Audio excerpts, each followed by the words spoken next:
Chapter 1. The Awakening. Heshley Martinez stared at her reflection in the bathroom mirror, dark circles under her eyes telling the story of another sleepless night. At 28, she felt like her life was stuck in quicksand. Her marketing job barely paid the bills, her apartment had a leaky ceiling, and her last relationship had ended 6 months ago when David said she was too negative about everything. Maybe he was right, she whispered to herself, splashing cold water on her face. The morning commute to downtown Chicago was its usual nightmare. Packed subway cars, delayed trains, and the constant buzz of frustrated commuters filled the air. Heshley squeezed between two businessmen, their cologne mixing into an overwhelming cloud that made her stomach turn. This is my life, she thought bitterly. Same routine, same problems, same disappointments. At Pinnacle Marketing, Heshley's cubicle sat in the middle of a gray maze of identical workspaces. Her computer screen flickered to life, revealing 43 unread emails, and a calendar packed with back-to-back meetings. Her supervisor, Janet, appeared at her desk before she could even take her first sip of coffee. Heshley, the Henderson account presentation needs to be completely redone. They want something more innovative by tomorrow morning, Janet announced, her voice carrying that familiar tone of barely contained irritation. Heshley's heart sank. She had spent weeks perfecting that presentation. But Janet, I thought we agreed the current approach was exactly what they requested in the brief. Well, they changed their minds. That's what clients do. You should know that by now. Janet's heels clicked away, leaving Heshley staring at her computer screen in defeat. The day dragged on with one setback after another. The printer jammed during an important meeting. Her lunch order was wrong, and she spilled coffee on her only clean blouse. By 5:30, most of her colleagues had left, but Heshley remained at her desk, frantically reworking the Henderson presentation. Why does everything always go wrong for me? She muttered, deleting another failed attempt at a creative concept. The office cleaning crew arrived as Heshley finally packed up at 8 p.m. Maria, the friendly janitor who always greeted everyone, with a smile noticed Heshley's exhausted expression. Long day, honey? Maria asked, emptying the trash bin beside Heshley's desk. Every day feels long lately, Heshley replied, managing a weak smile. Sometimes I wonder if this is all there is to life. Maria paused in her work, studying Heshley's face with kind eyes. You know, my grandmother used to tell me something when I was feeling lost like you are now. Heshley looked up, curious despite her exhaustion. She said the universe is like a giant mirror. Whatever you put out there, it reflects back to you. If you keep expecting bad things, that's what you'll see. But if you start believing good things are possible, Maria shrugged, her smile widening. Well, that's when life starts surprising you. That sounds nice in theory, Heshley said, shutting down her computer. But I've tried being positive before. It doesn't change anything. Maybe you were trying too hard to force it, instead of really believing it, Maria suggested. There's a difference between hoping something will happen and knowing it will happen. Heshley gathered her things, Maria's words echoing in her mind as she walked to the elevator. The lobby was nearly empty, fluorescent lights humming overhead, as her footsteps echoed across the marble floor. Outside, the Chicago evening air carried the scent of approaching rain. Heshley pulled her jacket tighter and headed toward the subway station, Maria's grandmother's words playing on repeat in her thoughts. The universe is like a giant mirror. As she descended the subway steps, Heshley noticed something she had never seen before. A small bookstore tucked between a coffee shop and a dry cleaner, its warm yellow light spilling onto the sidewalk. The sign read, Infinite Possibilities, Books and More. Something drew her toward the window display. Books about consciousness, quantum physics, and personal transformation filled the shelves. One title caught her attention, The Science of Manifestation, How Thoughts Shape Reality. Heshley hesitated. She had never been one for self-help books, always dismissing them as wishful thinking for people who couldn't face reality. But tonight something felt different. Maybe it was Maria's words, or maybe it was the desperate hope that there had to be more to life than this endless cycle of disappointment. The bell above the door chimed softly as she entered. The store was cozy and warm, filled with the comforting smell of old books and vanilla candles. An elderly man with kind eyes and silver hair looked up from behind the counter. Welcome, he said simply. Looking for anything in particular? I'm not sure, Heshley admitted, feeling slightly foolish. I saw that book in the window about manifestation. The man's eyes lit up. Ah, Dr. Chen's work. Fascinating stuff. She combines quantum physics with practical psychology. Very grounded approach to understanding how consciousness interacts with reality. He retrieved the book from the window display and handed it to Heshley. The cover was simple, elegant, with no flashy promises or dramatic claims, just a subtitle that read, "A Scientific Approach to Conscious Creation." Heschel flipped through the pages, scanning chapters about neural pathways, quantum field theory, and something called coherent intention. It looked more like a science textbook than the mystical nonsense she had expected. "This seems pretty technical," she observed. "The best truths usually are," the man replied. Dr. Chen spent 20 years researching consciousness at Stanford before writing this. She's not interested in magic tricks or wishful thinking. She's interested in how the mind actually works to influence our experience of reality. Heschel checked the price and winced slightly. $35 was a stretch on her tight budget, but something inside her insisted this was important. "I'll take it," she decided. As the man rang up her purchase, he looked at her thoughtfully. "First time exploring this kind of material?" "Yes, and probably the last if it doesn't make sense," Heschel said honestly. He smiled. "Dr. Chen always says the universe doesn't care whether you believe in it or not. It just responds to what you consistently focus on. The question is, what have you been focusing on?" Heschel thought about her day, her week, her entire year. Deadlines, problems, failures, disappointments. An endless stream of everything going wrong. "I think I see your point," she said quietly. The rain had started by the time Heschel emerged from the bookstore. She hurried to the subway station, clutching the book against her chest like a lifeline. As the train carried her home through the tunnel darkness, she couldn't shake the feeling that something significant had just happened. In her small apartment, Heschel made a cup of tea and settled into her reading chair. She opened the book to the first chapter, The Observer Effect, How Attention Shapes Experience. "Every moment of every day," she read, "your brain is filtering millions of pieces of information, deciding what to notice and what to ignore. This filtering process doesn't just affect what you see, it actually influences what you experience." Heschel paused, thinking about her morning commute. Had she noticed anything positive? Any small moments of beauty or kindness? She realized she couldn't remember a single one, though they must have existed. She continued reading as the rain drummed against her windows, and for the first time in months, Heschel felt something she had almost forgotten: hope. Chapter 2, The First Experiment. Heschel woke up the next morning with Dr. Chen's book still open on her chest.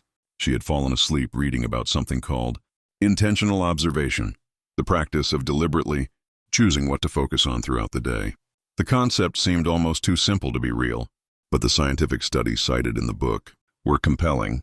Her alarm hadn't gone off yet, which meant she had woken up naturally for the first time in weeks. Sunlight streamed through her bedroom window, casting warm patterns across the hardwood floor. Instead of immediately reaching for her phone to check emails, Heschel lay still for a moment, noticing how the light made her small apartment feel larger and more welcoming. "Okay, universe," she said aloud, feeling slightly ridiculous. "Let's see what you've got." Heschel decided to try Dr. Chen's first exercise. Spend one full day actively looking for evidence that good things were possible, not forcing anything to happen, just paying attention to positive details she normally missed. The morning commute started the same way.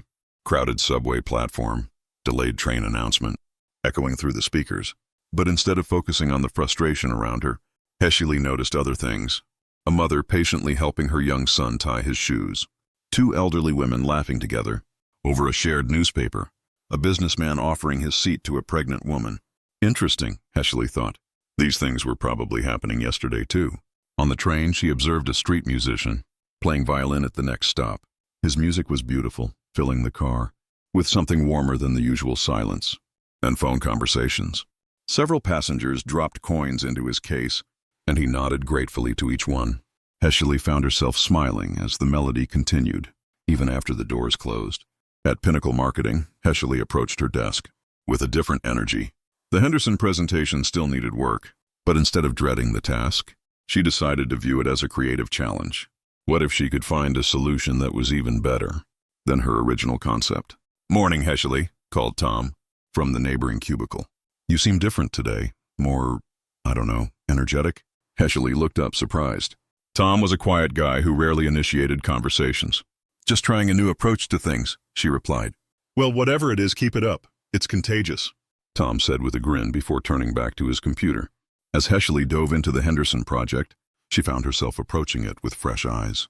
Instead of seeing the client's feedback as criticism, she began viewing it as valuable information about what they really wanted. The word innovative started to spark ideas, rather than panic. By lunchtime, she had developed 3 completely new concepts that excited her more than anything she had created in months. The ideas flowed naturally, building on each other, in ways that felt almost effortless.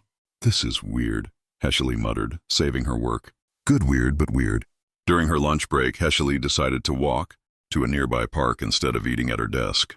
The autumn air was crisp and clean, and she noticed details that had escaped her attention before. The way sunlight filtered through the changing leaves created patterns on the walking path. A small fountain in the center of the park made a soothing sound that somehow made the city noise fade into the background. She sat on a bench and pulled out Dr. Chen's book, turning to a chapter titled, "The Feedback Loop of Attention." "When you consistently focus on problems," she read, "your brain becomes highly efficient at spotting more problems. This isn't pessimism, it's neurology. Your neural pathways literally strengthen in the direction of your dominant thoughts. The good news is that this same mechanism works in reverse." Heshley looked up from the book, watching people move through the park. A jogger smiled and waved as he passed. 2 friends shared a pizza on the grass, laughing at something on one of their phones. A woman was teaching her dog a new trick, celebrating with treats and praise when he succeeded. "So if I keep looking for good things," Heshley thought, "my brain will get better at finding them automatically." Back at the office, Heshley presented her new Henderson concepts to Janet, who studied them with growing interest. "These are actually quite good," Janet admitted, sounding almost surprised. "The third concept especially. It's exactly the kind of innovation they were asking for. How did you come up with this so quickly?" "I just tried looking at their feedback differently," Heshley explained.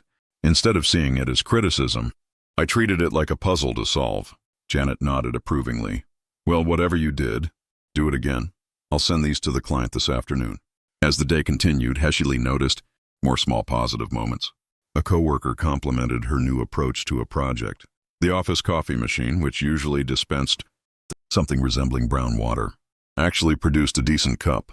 Even the elevator arrived quickly when she pressed the button. Coincidence, she told herself, but she was starting to wonder.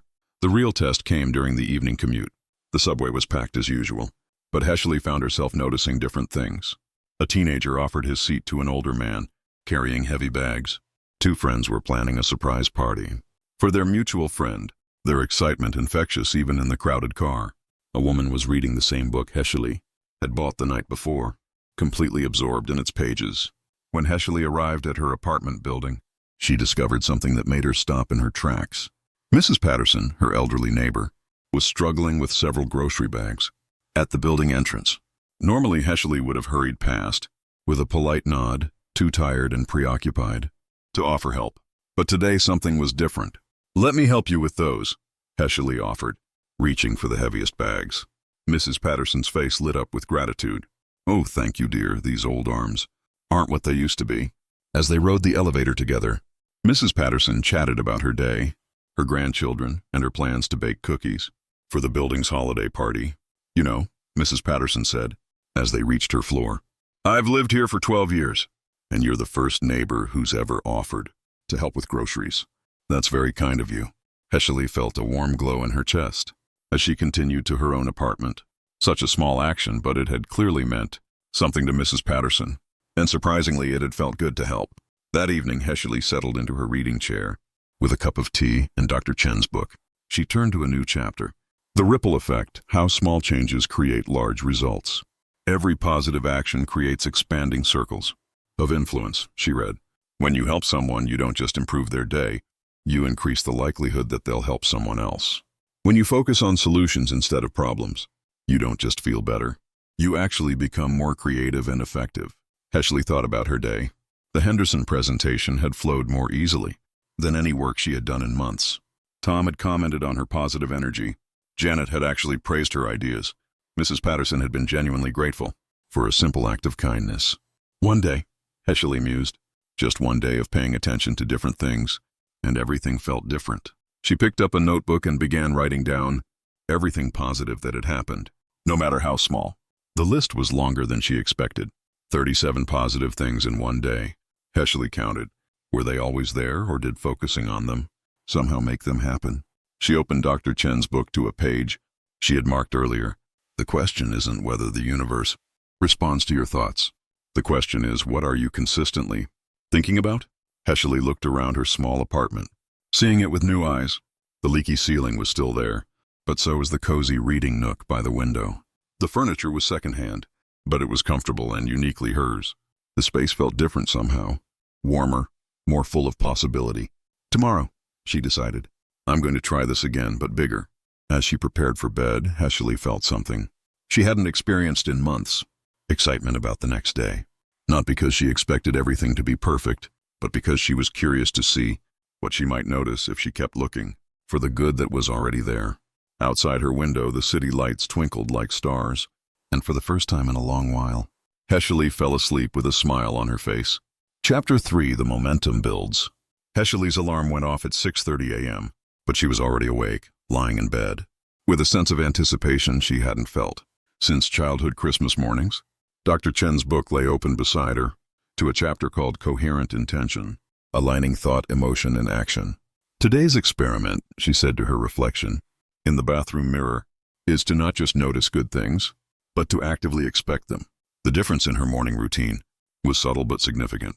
Instead of rushing through her shower while mentally rehearsing all the day's potential problems, Heshley took her time, enjoying the warm water and the lavender scent of her shampoo.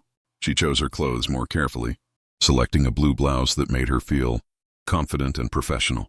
On the subway platform, Heshley noticed the same street musician from yesterday, setting up his violin case. This time she approached him before the train arrived. I heard you playing yesterday, she told him. Your music made my whole commute better. The young man's face brightened. Thank you, that means a lot. I'm Marcus, by the way. Heshley, do you play here every morning? Most days. I'm saving up for music school, so every dollar helps. Marcus tuned his violin with practiced efficiency. Music has this amazing power to change people's energy, you know? I can literally watch people's faces soften when they hear something beautiful. Heshley dropped a $5 bill into his case, more than she could really afford. But something about Marcus's passion moved her. Keep playing, Marcus. The world needs more beauty in it. As her train arrived, Marcus began playing, a piece Heshley didn't recognize, but that filled her with an inexplicable sense of hope. Several other commuters stopped to listen, and she noticed coins accumulating in his case. At Pinnacle Marketing, Heshley discovered an email from the Henderson client waiting in her inbox. Her heart rate quickened as she opened it, but instead of the criticism she half expected, she found enthusiastic approval. Heshley, these concepts are exactly what we were looking for. The third design especially captures our vision perfectly. We'd like to move forward immediately and discuss expanding the project scope. Excellent work. Heshley read the email 3 times, hardly believing it. Janet appeared at her cubicle moments later, holding a printed copy of the same message. Congratulations, Janet said, and for the first time since Heshley had known her, Janet was actually smiling. The Henderson account wants to triple their budget and make this a year-long campaign. That's the biggest client win our department has had in 6 months. I can't believe it, Heshley said honestly. Believe it, you earned it. I'm recommending you for the senior designer position. That's opening up next month. The pay increase would be substantial. After Janet left, Tom leaned over the cubicle wall, grinning. Did I just hear Janet say something positive? And did she actually smile? What kind of magic are you working over there? Heshley laughed. No magic. Just trying to see things differently. Well, whatever you're doing, it's working. The whole office feels different when you're in a good mood. It's like you're radiating some kind of positive energy. During her lunch break, Heshley returned to the park with Dr. Chen's book. She found the same bench from yesterday and opened to a chapter titled, The Science of Synchronicity. What most people call coincidence, she read, is often the result of heightened awareness combined with focused intention. When you're actively looking for opportunities and solutions, you notice connections and possibilities that were always there, but previously invisible to you. Heshley thought about Marcus the musician, the Henderson client's response, and Janet's unexpected praise. Were these coincidences, or was she somehow attracting different experiences by approaching life with a different mindset? A woman jogged past, then stopped and turned back. Excuse me, are you reading Dr. Chen's book? Heshley looked up surprised. Yes, have you read it? Read it. I practically memorized it.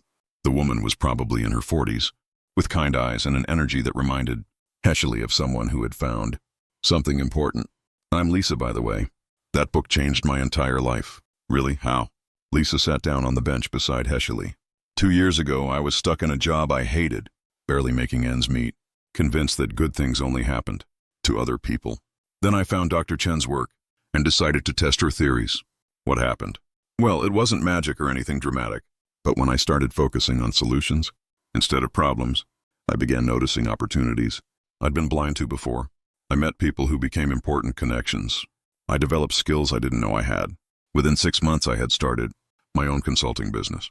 Heschely studied Lisa's face, looking for signs of exaggeration or delusion, but found only genuine enthusiasm. The key, Lisa continued, is understanding that you're not trying to control the universe. You're just aligning yourself with the good that's already flowing around you all the time. Most people are so focused on what's wrong that they miss what's right. That's exactly what I've been experiencing, Heschely said. Just 2 days of paying attention to positive things, and everything feels different. It gets better, Lisa promised. The more you practice, the more natural it becomes. Eventually, you don't have to try to be positive. You just naturally notice the good stuff, because your brain has been rewired to look for it. They talked for another 20 minutes, and Lisa shared practical techniques she had learned from Dr. Chen's work. When it was time to return to the office, Lisa handed Heschely her business card. If you ever want to talk more about this stuff, give me a call. I love meeting other people who are discovering how powerful their minds really are. Back at work, Heschely found herself approaching tasks with an energy and creativity that surprised her. The senior designer position Janet had mentioned suddenly felt not just possible but probable. She began sketching ideas for new client presentations, her mind flowing with concepts that excited her. Around 4 p.m., her phone buzzed with a text from an unknown number. Hi, Heschely. This is Marcus from the subway. I got your number from the coffee shop owner who saw you give me your card this morning. I wanted to thank you again for your kindness and let you know that today was my best day ever for tips. Your encouragement meant more than you know. Heschely stared at the message, confused. She hadn't given Marcus her card or her number. She had barely spoken to him beyond their brief conversation. She was about to text back to clarify the mistake when another message arrived. Sorry, wrong number. But thank you anyway, whoever you are. Heschely smiled, deciding not to correct the error. Sometimes the universe worked in mysterious ways. As the workday ended, Heschely realized she was looking forward to her evening routine. Instead of dreading it, she stopped by the grocery store on her way home and found herself chatting with the cashier, a young woman named Amy who was studying psychology at the local community college. I'm learning about something called cognitive bias, Amy explained as she scanned Heschely's items. It's fascinating how our brains filter reality based on what we expect to see. That's exactly what I've been reading about, Heschely said, showing Amy Dr. Chen's book. Amy's eyes widened. No way! My professor assigned a paper on Dr. Chen's research. She's like a pioneer in consciousness studies. They talked for several minutes about the connection between thoughts and experience, until the line behind Heschely grew too long to continue the conversation. But Amy wrote down the title of Dr. Chen's book, promising to check it out. It's so cool to meet someone else who's interested in this stuff, Amy said, as Heschely gathered her groceries. Most people think it's all just wishful thinking. Walking home, Heschely reflected on the day's events, the Henderson client's enthusiasm, Janet's praise, the promotion opportunity, meeting Lisa in the park, the encouraging text from Marcus, even though it was meant for someone else, and the connection with Amy at the grocery store.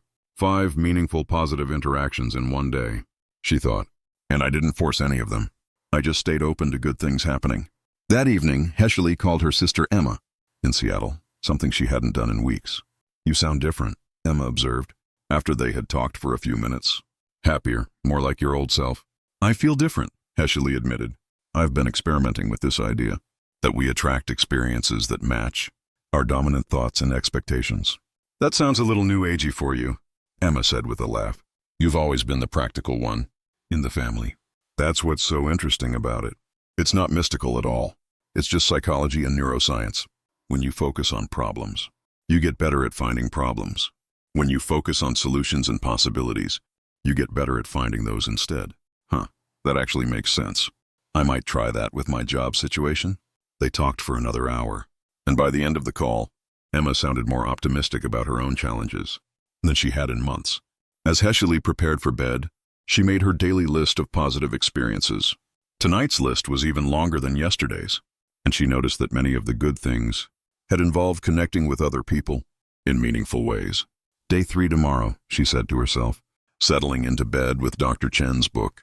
I wonder what's possible when you really commit to this. Outside her window, the city hummed, with 8 million stories, 8 million dreams, 8 million possibilities. And for the first time in years, Heshley felt like she was part of something larger and more hopeful than she had ever imagined. Continue with remaining chapters.